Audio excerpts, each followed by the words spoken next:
ہے جس کو عوام کے، اب حقیقت کیا ہے عوام اس سے کہاں بحث کرتے ہیں. قرآن عوام کے محاورے میں بات کرتا ہے، تو جیسے مردے کے تعلق سے یہ عوام کا ذہن ہے کہ وہ نہیں سنتے، تو ٹھیک اسی طرح سے یہ وہ تو حقیقی مردہ ہوتا ہے، اور یہ دل اور دماغ کے اور روح کے مردے ہیں، تو ان کو آپ حق کی بات کہاں سنا سکتے ہیں؟ ان کے سمجھ میں آئے گی نہیں. یہ ہے مطلب. فرماتے ہیں کہ پھر فَإِنَّكَ آپ نہیں سنا پائیں گے مردوں کو اور نہ سنا پائیں گے بہرے کو اپنی پکار جبکہ وہ پیٹ پھیر کر جا رہے ہوں. وَمَا أَنْتَ بِهَادِ الْعُمْيِ عَنْ ضَلَالَتِهِمْ اسی طرح سے اندھے کو بھی آپ اس کی رہنمائی نہیں کر سکتے. کیوں؟ ان تسمعوا الا من يؤمن بآیاتنا فهم مسلمون. یہاں ظاہر ہے کہ بہرے سے مراد دل کا بہرا، اندھے سے مراد دل کا اندھا ہے، ورنہ یہ نہیں کہ آنکھیں تو کھلی ہوئی کان کھلے ہوئے ہیں اس کے بے شک، لیکن چونکہ ہدایت کا مضمون ہے یہاں، تو ہدایت کس پر اثر کرے گی؟ جس کا دل کس تمام حواس کام کر رہے ہیں اس صحیح، اور جس کا دل مردہ ہو چکا ہے ظاہر ہے کہ اس کو نہ ہدایت کی بات سمجھ میں آتی ہے نہ ہدایت کی بات دکھائی دیتی ہے. جیسے کہ قرآن شریف میں فرمایا کہ لہم قلوب لا يفقهون بها ولہم اعین لا یبصرون بها ولہم آذان لا يسمعون بها اولئک کالانعام بل هم اضل اولئک هم الغافلون. دل ہیں ان کے سینے میں، وہ دھڑک رہے ہیں، وہ خون کو پمپ کرتے نظر آتے ہیں برابر، لیکن سمجھتے نہیں بات کو. ولہم اعین لا یبصرون بها، یہ آنکھیں پھڑ پھڑ کر رہی ہیں ضرور مگر یہ دیکھتے نہیں. وَلَهُمْ آذَانٌ لَا يَسْمَعُونَ بِهَا، یہ کان بھی نظر آ رہے ہیں مگر یہ حق کی بات کو سن نہیں پاتے. تو اس لیے یہاں مراد ہے دل کی اصل وہ کارگزاری کہ جس کے صحیح ہونے کے نتیجے میں یہ ہدایت کی بات کو سمجھ سکے، اس کے اعتبار سے یہ اندھے اور بہرے ہیں اور اسی کے اعتبار سے مردہ ہیں. ان تسمعوا الا من يؤمن بآیاتنا فهم مسلمون. آپ تو صرف انہی لوگوں کو سنا سکتے ہیں کہ جو ہماری آیتوں پر یقین کرتے ہوں اور فہم مسلمون، اور وہ اللہ کے اس ایمان کے بعد اللہ کی فرما برداری بھی کرتے ہوں. معلوم ہوا کہ ایمان اور اسلام جو ہے یہ ایک دوسرے سے الگ بھی ہیں اور ایک دوسرے سے ان کا چولی دامن کا ساتھ بھی ہے. ایمان جو ہے فرمایا کہ من یؤمن بآیاتنا، ہماری آیتوں پر ایمان لاتے ہیں اور پھر اس کے بعد وہ اسلام لائیں. تو ایمان دراصل دل کے ماننے کا نام ہے، اور دل کے اس ماننے کا عملی اظہار جو ہے وہ ہاتھ اور پاؤں سے، اس کا نام اسلام ہے. ورنہ اگر خالی اندر ہے وہ ایمان اور اوپر اسلام نہیں ہے تو آپ کو کیسے معلوم ہوگا کہ یہ شخص مسلمان ہے؟ اس کے برعکس اگر اندر ایمان نہ ہو اور باہر جو ہے اعمال اس کے اسلامی ہوں تو آپ تو یہ کہیں گے بھائی یہ مسلمان ہے. چنانچہ آپ کسی آدمی کو دیکھیں کہ مثال کے طور پر میری جیسی شیروانی پہنے ہوئے اور داڑھی اور ٹوپی وغیرہ ساری چیزیں، آپ کہیں گے ارے یہ تو مسلمان دکھ رہا ہے، کہیں گے؟ آپ نہیں کہیں گے. حالانکہ آپ کو معلوم ہے کہ یہ شخص مسلمان نہیں ہے، یہ تو کافر ہے، کرسچن ہے یا یہودی ہے یا ہندو ہے، لیکن اس نے لباس ایسا پہنا یا کوئی کام ایسا کرنے لگ گیا کہ جو مسلمانوں کے کرنے کا کام ہے، تو آپ کہتے ہیں اچھا یہ تو مسلمان دکھ رہا ہے. کیوں کہتے ہیں آپ؟ اس کے عمل کو دیکھ کر. لیکن ایمان نہیں ہے حالانکہ اس کے پاس. اس کے جو میں نے کہا کہ یہ دو بالکل الگ چیزیں ہیں. ایمان دل کے عمل کا نام ہے اور اسلام گویا بدن کے اعضاء جو ہیں جوارح ان کے عمل کا نام ہے، لیکن دونوں کا ایک دوسرے سے رشتہ بڑا مضبوط ہے. ایمان لے آئے آمنا قل لم تؤمنوا ولكن قولوا اسلمنا. فرمایا کہ آپ کہہ دیجئے پیغمبر تم ہرگز ایمان نہیں لائے. ہاں تم یہ کہہ سکتے ہو کہ اسلمنا یعنی مطلب ہم نے اسلام اپنا لیا ہے، یہ کہہ سکتے ہو تم. ولما يدخل الايمان في قلوبكم، یعنی جب تک کہ ایمان تمہارے دلوں کے اندر داخل نہیں ہوا، گھسا نہیں، تو تمہارا یہ کہنا کیسے صحیح ہے کہ ہم ایمان لے آئے؟ منافق کس کو کہتے ہیں؟ منافق اس کو کہتے ہیں کہ دل سے نہیں مانتا مگر عمل اس کا جو ہے وہ ماننے والوں کا سا ہے.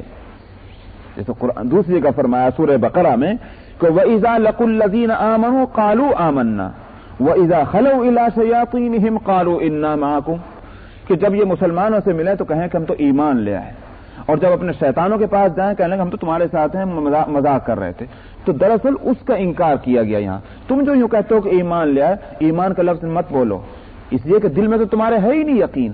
ہاں اعمال تمہارے بے شک ایسے ہیں جیسے مسلمانوں کے, تم مسلمانوں کے ساتھ مل کر آ کر نماز پڑھتے ہو مسجدوں میں, مسلمانوں کے ساتھ مل کر روزے والوں کی بھی شکل بنا لیتے ہو, یہ ساری بات ہے. تو تم یوں کہہ سکتے ہو اسلام لے. تو معلوم ہوا کہ ایمان دل کے عمل کا نام ہے, اسلام ہاتھ اور پاؤں اور آنکھوں اور کانوں کے عمل کا نام ہے, لیکن ایک دوسرے سے رشتہ بڑا مضبوط ہے. تو یہاں فرمایا کہ آپ انہی کو سنا سکتے ہیں کہ جو ایمان لے آئیں ہماری آیتوں پر, پھر اس کے بعد وہ فرما برداری کریں, یعنی اسلام کو اپنائیں. اللہ الذی خلقکم من ضعف ثم جعل من بعد ضعف قوة. یہاں مختلف قسم کے جو انعامات تھے اللہ کے, ان کو گنایا, جو انسان کے چار طرف پھیلے ہوئے ہیں, زمین پر, فضاؤں میں, آسمانوں میں. یہاں خاص قسم کی ایک یوں کہیے کہ ایک نصیحت کی جا رہی ہے کہ, اور وہ اس مضمون کے ساتھ کہ اے انسان تو نے اپنی حالت پہ بھی غور کیا کبھی؟ تیری حالت ہے کیا؟ تیری ابتدا کیا ہے؟ تیری انتہا کیا ہے؟ سمجھ آیا نہیں؟ اور اب تیرا پریزنٹ کیا ہے؟ اس پر کبھی غور کیا؟ انسان کی ابتدا تو یہ ہے کہ ایک گندا قطرہ جس کی کوئی حقیقت نہیں ہے, نہ دیکھنے کے اعتبار سے اور نہ اس کے بو کے اعتبار سے, نہ اس کے ذائقے کے, کسی بھی اعتبار سے, ایک پانی, گندا پانی. لیکن اللہ تعالیٰ نے اس کے کچھ سیل سے کیا کام لیا؟ ایک ایسا انسان تیار ہوا کہ یوں سمجھیے کہ اس میں ایک مستقل ایک فیکٹری ہے. وہ انسان کیا ہے جس میں ہزار قسم کی مشینیں جو ہیں وہ اپنا اپنا کام کر رہی ہیں. آنکھوں کے کام الگ, کانوں کا کام الگ, سمجھ میں آیا, زبان کا کام الگ, دماغ کا کام الگ. ایک اتنی سی یہ جو ہے ایک دھڑ, اسی میں دیکھ لیجئے کتنی مشینیں انسان کی کام کر رہی ہیں. اور ہاتھوں کو دیکھیے, اور کانوں کو, اور اسی طرح سے پیٹ کو دیکھیے, اور ٹانگوں کو دیکھیے. تو یہ ایک پورا کارخانہ ہے, پوری فیکٹری ہے جس میں ہزار قسم کی مشینیں اور باریک باریک کل پرزے ہیں جو وہ کام کر رہے ہیں. کہاں سے بنا؟ چند سیل تھے گندے قطرے کے جس سے یہ سارا, اور پھر یہ خود یہ کارخانہ کہاں ڈھلا ہے؟ کسی بڑی فیکٹری میں نہیں, ماں کے ایک چھوٹے سے پیٹ کے اندر, رحم کے اندر, جہاں اس کی غذا جو تھی وہ ایک گندا خون تھا. یہاں سے اس کی ابتدا ہوئی ہے. فجعلناہ سمیعا بصیرا. ہم نے اس گندے قطرے سے جس کی ابتدا کی اور گندے خون سے جس کی پرورش کی, ہم نے اس کی جو آخری شکل جو بنائی, کیا بنائی؟ فجعلناہ سمیعا بصیرا. ہم نے اس کو دیکھتا اور سنتا ایک مخلوق ہم نے بنا دی. اور میں نے پہلے بھی ایک دفعہ کہا تھا, سمیع اور بصیر آپ خوب جانتے ہیں یہ اللہ تعالیٰ کی صفاتی نام ہے. سمجھ میں آیا؟ سمیع اور بصیر اللہ کے نام ہیں. لیکن یہاں فرماتے ہیں کہ ہم نے اس انسان کو سمیع اور بصیر بنا دیا. تو گویا اللہ تعالیٰ اپنے صفتی نام جو ہیں وہ اس انسان کو دے رہے ہیں. کہاں تو اس کی یہ حقیقت, اور کہاں یہ ہمارا ہنر اور ہمارا کمال کہ ہم نے اس کو اس درجے پہ پہنچایا کہ ہم اس کو اپنا نام دے رہے ہیں. لیکن اس کو بجائے اس کی قدر کرنی چاہیے تھی. کتنا ناشکرا ہے یہ انسان. اچھا صاحب چلیے آگے. اب دنیا میں آنے کے بعد بچپن, کمزوری کا زمانہ ہے, اس کے بعد جوانی ہے, یہ ہے طاقت اور قوت کا زمانہ, اس کے بعد پھر بڑھاپا ہے جو کمزوری کا زمانہ ہے. غور کیا جائے تو اگر جیسا کہ حدیث میں فرمایا کہ میری امت کی اوسط عمر جو ہے وہ 60 سال ہے, اسی واسطے قیامت میں اس امت کو جو پکارا جائے گا وہ اسی لفظوں میں پکارا جائے گا کہ وہ 60 سال والے کہاں, 60 سال والے کہاں, یعنی جن کی عمر ہے 60 سال. اوسط عمر اس امت کا 60 سال ہے. اچھا صاحب, اب زندگی اگر کسی کی طبعی ہے, یعنی مطلب کسی حادثے میں پہلے ہی نہیں مر گیا, پوری زندگی اس کو ملی, تو ہم مان لیجئے کہ اوسط عمر کے اعتبار سے 60 سال. 60 سال کو اس کے 3 حصوں میں تقسیم کر دیجئے تو 20 سال لگ گئے. اس لیے کہ زندگی کے 3 دور ہیں, ایک بچپن, ایک جوانی, ایک بڑھاپا. اس اعتبار سے دیکھیے تو 20 سال آپ سمجھ لیجئے کہ بچپن کے ہیں, 20 سال آپ سمجھیے کہ جوانی کے ہیں, 20 سال بڑھاپے کے ہیں. تو 2/3 حصہ انسان کی کمزوری کا ہے, اور 1/3 حصہ جو ہے یہی ہے وہ طاقت کا اور قوت کا. لیکن انسان اس 1/3 حصے پر اس کا غرہ اور اس کا ناز اور اس کی سرمستیاں سمجھ میں آیا؟ اور اس کی نافرمانیاں معلوم ہوتا ہے کہ زمین پر اس کے پیر نہیں آسمان پر ہیں. یہ ہے حقیقت اس انسان کی.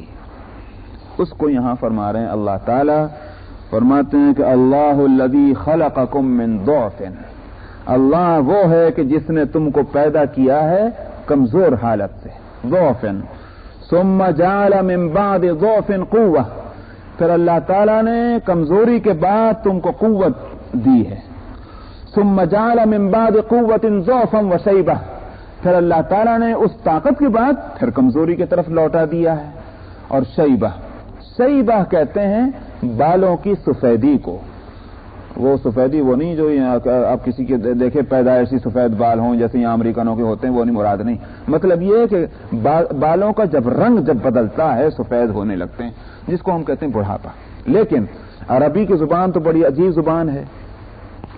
یوں سمجھیے کہ 43 سال کی عمر تک تو انسان کو کہا جاتا ہے کہ یہ جوان، یہ یوں کہیے کہ جوان ہے. اور 43 سال سے لے کر کے اور یہ جو 50 اور 55 سال کی عمر تک یہ کہا جاتا ہے کہولت کا زمانہ. اور اس سے آگے 63 سال کی عمر جو ہے اس کو کہا جاتا ہے یہ بڑھاپا اور مشیخت. یہی ہے جو جس کو یہاں لفظ لائے شیبہ، شیبہ کا لفظ. یہ ہے 50 اور 63 کے درمیان کی عمر. اور 63 سے اوپر کی جو عمر ہے اس کو کہا جاتا ہے عربی کے اندر حرم، چھوٹی ہے سے حرم. یہ وہ زمانہ ہے کہ جس میں انسان دوسروں کا محتاج ہو کے رہ جاتا ہے. نہ چل سکتا ہے، نہ پھر سکتا ہے، نہ دیکھ سکتا ہے، نہ سن سکتا ہے. قوا اور جو ہے انسان کے وہ سب سے جواب دے جاتے ہیں، دوسروں کا محتاج ہو کے رہ جاتا ہے. اسی عمر کے اسی مرحلے سے نبی کریم صلی اللہ علیہ وسلم نے پناہ مانگی، اللہم انی اعوذ بک من الحرم، اے اللہ میں تجھ سے پناہ چاہتا ہوں حرم سے، یعنی عمر کے اس حصے سے جس کو خود قرآن میں دوسری جگہ ارذل العمر فرمایا. ثم يرد الى ارذل العمر لكي لا يعلم من بعد علم شيئا. پھر اس انسان کو عمر کے ذلیل ترین کم ترین حصے میں ہم دھکیل دیتے ہیں. کیا ہوتا ہے اس میں پہنچ کر؟ جو کچھ پہلے سے علم ہے وہ بھی رخصت ہو جاتا ہے. سمجھ آیا؟ جو باتیں یاد تھی وہ بھی بھول گیا. کہنے کے بڑھاپا آ گیا، اب یاد نہیں رہی. یہ ہے وہ انسان کا بدترین دور. تو حاصل یہ ہے کہ دو کمزوریوں سے گھرا ہوا ہے. یہ کچھ دن کی طاقت کی زندگی جو اس کو ملی ہے، یہ ہے تمہاری حالت. یخلق ما یشاء، اللہ تعالی کی قدرت میں ہے. یہ ساری حالتیں یہ کوئی اتفاق سے نہیں آتی. اللہ تعالیٰ جس حالت کو چاہتا ہے اسی حالت میں رکھتا ہے انسان کو. وہ کیوں؟ وہو العلیم القدیر، وہ اپنے تصرفات کے تعلق سے باخبر بھی ہے اور اپنے تصرفات پر وہ قادر بھی ہے. اس کی قدرت اور اس کے علم سے باہر کوئی صورت نہیں ہے. لہذا آگے فرماتے ہیں کہ جب یہ صورت ہے جو مضمون پہلے آ چکا کہ اللہ کے تصرف اور اس کی قدرت پر جب یقین بلکہ مشاہدہ ہے، تو پھر کیوں نہیں مانتے اس بات کو کہ قیامت آئے گی اور اللہ کے سامنے تم کو جواب دینا ہوگا؟ اس کی فکر تم کو کرنی چاہیے اپنی تندرستی کے زمانے میں. لیکن یہ تو ہوا امکان قیامت کا. جہاں تک وقوع کا تعلق ہے اس کو آگے فرماتے ہیں وَيَوْمَ تَقُومُ السَّاعَةُ يُقْسِمُ الْمُجْرِمُونَ، قیامت جس دن آئے گی اس دن یہ مجرم قسمیں کھائیں گے. سمجھنا؟ نافرمان جو آخرت پر یقین نہیں رکھتے تھے وہ قسم کھائیں گے. قسم کھا کر کیا کہیں گے؟ ما لبثوا غیر ساعہ، اجی ہم تو بس تھوڑی دیر ٹھہرے. کہاں؟ دو جگہ میں سے ایک جگہ. یا تو مراد یہ ہے کہ دنیا میں دنیا کی زندگی وہ تو تھوڑی سی دیر، چند گھنٹوں کی تھی.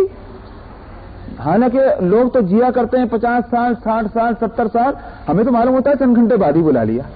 ما لبثوا غیر ساعہ، یا تو یہاں دنیا کی زندگی مراد ہے، یا مراد ہے عالم برزخ، کہ عالم برزخ میں جو ہم کو ٹھہرایا گیا یہ کیسی قیامت ہے؟ کہا گیا تھا بہت دن، ابھی تو قیامت میں یہ تو کھٹ سے عالی قیامت، ابھی تو ہم برزخ میں تھے. ما لبثوا غیر ساعہ. آگے اللہ تعالیٰ فرماتے ہیں کہ کذالک کانوا یؤفکون، یہ اسی طرح دنیا کی زندگی میں بھی اوندھی عقل کی باتیں کرتے تھے. وہاں جب دنیا میں تھے قیامت کو مانتے نہیں تھے، اور جب قیامت دیکھ لی تو اب مان رہے تو اس طرح مان رہے کہ یہ وقت سے پہلے آ گئی. اوندھی عقل کی بات ہوئی. آگے اسی لیے آگے فرماتے ہیں وقال الذین اوتوا العلم والایمان، وہ لوگ جن کو علم اور ایمان ملا ہوگا. ظاہر ہے کہ علم اور ایمان جب دونوں ایک ساتھ آ رہے ہیں تو وہ علم مراد ہے جو ایمان سے ریلیٹڈ ہو، یعنی دین کا علم.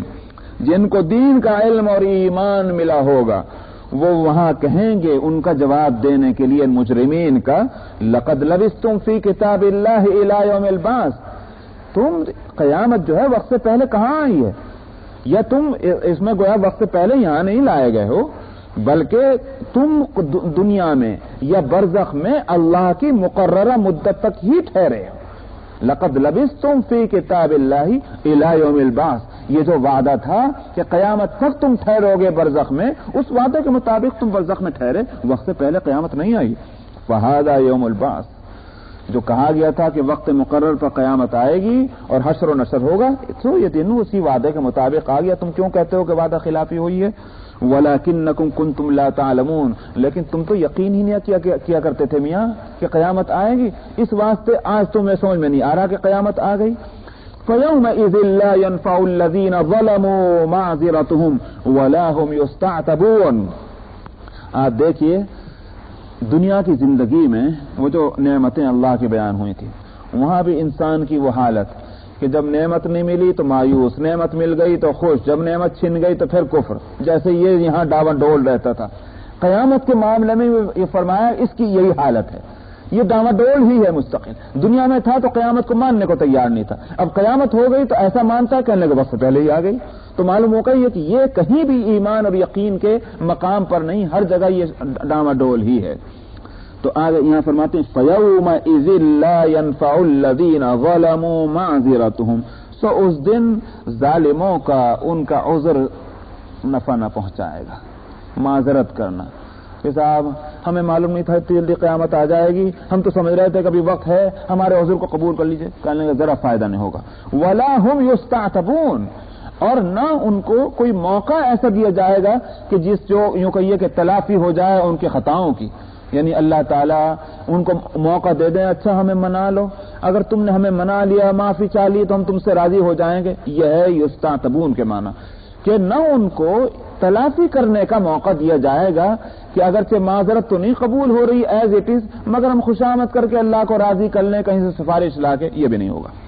وَلَقَدْ ضَرَبْنَا لِلنَّاسِ فِي هَذَا الْقُرْآنِ مِنْ كُلِّ مَثَلٍ، ہم نے لوگوں کے واسطے اس قرآن پاک میں ہر طرح کے مضمون بیان کیے ہیں.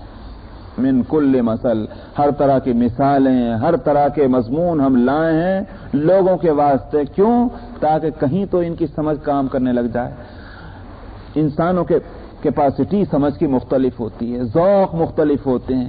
ایک بات میرے لیے اثر کر سکتی ہے، دوسری بات ہو سکتا ہے کہ میرے اوپر اثر نہ کرے، آپ کے اوپر اثر کر جائے. اس لیے قرآن نے ایک بات کو سمجھانے کے لیے مختلف پیرائیں جو بیان کیے ہیں، مختلف تعبیرات. اس کی وجہ یہی ہے کہ بھائی اگر اس طرح نہیں مانتے اس طرح مان جاؤ، اس طرح نہیں مانتے تو اس طرح مان جاؤ. تو مختلف مضامین قرآن پاک میں آئے ہیں.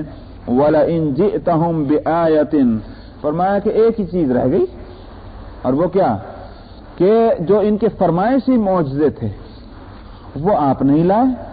تو جہاں تک ان فرمائشی معجزوں کا نہ آنے کا تعلق ہے، آپ اس کا کوئی یوں خیال نہ کریں کہ فرمائشی معجزے نہیں آئے تو کم سے کم ان کو ایک بہانہ کرنے کا موقع ملا ہوا ہے. اگر فرمائشی معجزے مل جاتے تو شاید مان جاتے اس بات کو. کیا تھے وہ فرمائشی معجزے؟ قرآن شریف میں جس کو کہا گیا کہ وَيَقُولُ مَا لِهَذَا الرَّسُولِ يَأْكُلُ الطَّعَامَ وَيَمْشِي فِي الْأَسْوَاقِ، میں یہ بھی کوئی رسول ہے کہ بازاروں میں بھی چلتا ہے، پھرتا ہے، کھاتا ہے، پیتا ہے، تو ہم میں اس میں کیا فرق ہے؟ اگر یہ رسول ہی ہیں اللہ کے تو لولا انزل الیہ ملک فیکون معہ نذیرا، اگر یہ رسول ہیں اللہ کے تو لمحہ ان کے ساتھ کوئی فرشتہ بھیج دیتے جو لوگوں کو ڈراتے جو ان کی بات کو نہ مانتے. او یلقا الیہ کنز، یہ اللہ تعالیٰ کم سے کم ایک خزانہ ان کے ساتھ اتار دیتے آسمان سے کہ ان کو ہماری طرح کی پریشانیاں نہ ہوتی. او تکون لہو جنت یاکل منہا، یا ان کے واسطے کم سے کم مکے کی سرزمین میں باغ ہی لگ جاتا. ہمارے لیے تو نہ کھیت ہے نہ کھیتی ہے، لیکن پیغمبر صاحب کے لیے تو سارا سامان ہونا چاہیے تھا. فیکون، یہ تھے ان کے فرمائشی معجزات. تو یہاں فرماتے ہیں کہ اے پیغمبر یہ آپ خیال نہ کریں کہ فرمائشی معجزات اگر آ جاتے تو ہو سکتا تھا مان لیتے، قرآن کے مضمون کو نہیں مان رہے، شاید اس کو مان لیتے۔ وَلَئِن جِئْتَهُمْ بِآيَةٍ، اگر آپ لے بھی آتے ان کے پاس وہ نشانیاں، لَيَقُولَنَّ الَّذِينَ كَفَرُوا، ضرور بالضرور یہ کافر کہتے، ان انتم الا مبتلون، تم سب کے سب باطل ہو۔ کیا مطلب؟ جھوٹے ہو، غلط باتیں کہنے والے ہو۔ پیغمبر تو اس لیے کہ وہ دعویٰ کر رہے ہیں، اس لیے ان کے نظر میں غلط، اور اہل ایمان اس لیے غلط کہ غلط پیغمبر کی پیروی کر رہے ہیں، تو اس لیے ان انتم الا مبتلون، تم سب کے سب پوری جماعت جو ہے وہ باطل پسندوں کی ہے۔ وجہ اس کی یہ ہے، ایک سوال پیدا ہو سکتا ہے کہ اللہ کو کون سی بھاری تھی ان کی فرمائشی معجزہ کے لانا؟ کوئی بھاری کام تھا اللہ کے لیے، کیوں نہیں لیا ہے؟ ظاہر ہے کہ ایک باغ کا بنانا اللہ کے لیے کیا مشکل ہے؟ جس نے 1000 باغ بنا رکھے، ایک خزانے کا اتار دینا کیا مشکل تھا اللہ کے واسطے؟ لیکن خوب یاد رکھیے، اصل میں اصول کیا ہے؟ اصول تو نہیں توڑے جا سکتے۔ اصول یہ ہے کہ مدعی جب کوئی دعویٰ کرے تو اس کے ذمہ ہے پروف، ٹھیک ہے نہیں بات؟ پروف آپ لے آئیں۔ مخالف جو ہے اس کو حق یہ تو ہے کہ پروف پر وہ کریٹیسائز کرے، تنقید کرے کہ یہ اس وجہ سے قابل قبول نہیں ہے، اس وجہ سے قابل قبول نہیں ہے، اس وجہ سے یہ تو حق ہے، اس کو رائٹس ہیں۔ لیکن اس کو یہ رائٹ نہیں دیا جا سکتا کہ یہ پروف جو ہے یہ تو صحیح ہے مگر مجھے تو فلاں قسم کا پروف چاہیے، یہ رائٹ نہیں دیا جا سکتا۔ سمجھا نہیں بات؟ جس کی مثال میں دیا کرتا ہوں، ایک مثال ایسی ہے کہ آپ کہیں کہ یہ بلڈنگ تو میری ہے، کورٹ میں جا کر آپ کہیں کہ صاحب یہ بلڈنگ تو ہماری ہے، اور کچھ لوگ جا کر کہیں گے غلط جھوٹ بول رہا ہے، یہ بلڈنگ اس کی نہیں۔ آپ جا کر کہیں گے صاحب یہ دیکھیے پیپر رجسٹری کے میرے نام جو ہے یہ بلڈنگ رجسٹرڈ ہوئی ہے۔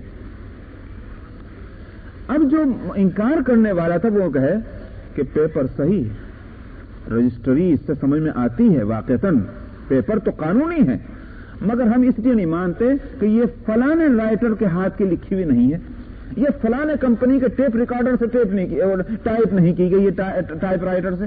آپ کیا کہیں گے؟ یہ بے وقوفی کی بات ہے؟ کہیں گے نہیں کہیں گے؟ آپ اس پر قانونی اعتراض کریں کہ صاحب اس میں یہ سقوم، اس میں یہ سقوم، اس میں یہ خرابی، اس میں یہ خرابی، یہ کہہ سکتے ہیں۔ لیکن یہ کہ ہم کو پرٹیکولر فلاں قسم کا جو ہے ہم کو جو ہے وہ معجزہ چاہیے یا فلاں قسم کا پروف چاہیے، یہ ڈیمانڈ کرنے کا حق نہیں۔ اصول یہی ہے۔ تو اللہ سبحانہ و تعالیٰ نے ان کے فرمائشی معجزات اسی لیے نہیں بھیجے۔ ہاں قرآن معجزہ ہے، اسی لیے کہا گیا کہ تم کو چیلنج کیا جاتا ہے کہ یہ قرآن جو معجزہ ہے اس معجزے پر اعتراض کرو جتنا کر سکتے ہو، خوب دل کھول کر کے، تو کسی کا اعتراض نہیں۔ جب قرآن پر تمہارا اعتراض نہیں ہے اور یہ معجزہ ہے پیغمبر کا، اور معجزہ دیا اسی لیے جاتا ہے کہ دعوی نبوت کا اس سے ثبوت ہو، تو پھر تم اپنے فرمائشی جو ہے معجزات، اپنے ان معجزات کا کیوں فرمائش کر رہے ہو کہ کہتے ہو کہ اگر وہ آ جائیں تو ہم مانیں گے کہ ہاں یہ نبی ہیں؟ تو دراصل اصول کے خلاف ہوتا، اس لیے اللہ تعالیٰ نے ان کی فرمائشوں کو پورا نہیں کیا۔ كذلك يطبع الله على قلوب الذين لا يعلمون، فرمایا اسی طرح اللہ تعالیٰ جو یقین نہ کرنے والے ہیں، نہ ماننے والے ہیں، ان کے دلوں پر مہر لگا دیتے ہیں۔ جب مہر لگ جاتی ہے تو انسان پہلے ہی نہیں مان رہا تھا، اب نہ ماننے والے باتیں جو ہیں اس کی بڑھتی چلی جائیں گی، اور ماننے کی صلاحیتیں اس کی جو ہیں وہ کمزور ہوتی چلی جائیں گی۔ فاصبر ان وعد اللہ حق، سو اے پیغمبر آپ صبر کیجئے، ان کو ان کے حال پہ چھوڑ دیے، اس لیے کہ اللہ کا وعدہ سچا ہے۔ اللہ کا وعدہ سچا کیا ہے؟ مجرموں کو سزا ملنے کا۔ ولا يستخفنك الذين لا يوقنون، اور آپ کے کہیں پیر نہ ڈگمگا دیں یہ لوگ جو یقین نہ کرنے والے ہیں۔ مطلب یہ کہ آپ کو کہیں استخفہ خفت سے ہے، مطلب یہ کہ آپ میں جو جماؤ ہے اور ہونا چاہیے آپ کے شان کے اعتبار سے، اس جماؤ میں کسی طرح کا فرق نہ ڈال دیں یہ بے یقین اور بے ایمان قسم کے لوگ۔ آپ اپنی جگہ ٹھہرے رہیں، آپ کا کام بالکل درست، آپ کا دعویٰ بالکل درست، آپ کو جو پیشین گوئیاں آپ کے ذریعے سے دی جا رہی ہیں وہ اپنی جگہ سب صحیح ہیں۔ الحمدللہ تو سورہ روم بھی ختم ہوئی، آئندہ ہفتے پھر سورہ لقمان شروع ہوگی۔ وآخر دعوانا الحمدللہ رب العالمین۔